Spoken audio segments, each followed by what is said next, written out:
Morning students, যে কোনো জিনিস যখন একবার ভেঙে যায় বা নষ্ট হয়ে যায় না, সেটা আবার আগের জায়গায় ফিরিয়ে আনাটা এক ধরনের অসম্ভব ব্যাপার, যেটা অ্যাকচুয়ালি এন্ট্রপির যে ল সেই ওয়াইজ হয়ে চলেছে এবং একদম বিগ ব্যাং থেকে স্টার্ট হয়েছে এই জিনিসটা।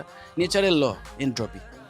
যে কোনো জিনিস সুশৃঙ্খল অবস্থা থেকে আস্তে আস্তে বিশৃঙ্খল অবস্থার দিকে এগিয়ে যাবে এবং যদি বাইরে থেকে আলাদা কোনো এক্সট্রা ফোর্স না প্রয়োগ করা হয়। এইবার একমাত্র বোধহয় মানুষের শরীর এমন এক ধরনের মেকানিজম ভগবান বানিয়ে দিয়েছে যে সে কিন্তু নিজেই নিজের যে ভেঙে যাওয়া অংশ বা ছিঁড়ে যাওয়া অংশ, কেটে যাওয়া অংশ, ক্ষতি হয়ে যাওয়া অংশ নিজেই সারিয়ে নিতে পারে। শুধু তাকে একটু সাপোর্ট দিতে হবে, আগের জায়গায় ফিরিয়ে নিয়ে যায়, রিপেয়ার হয়ে যায়।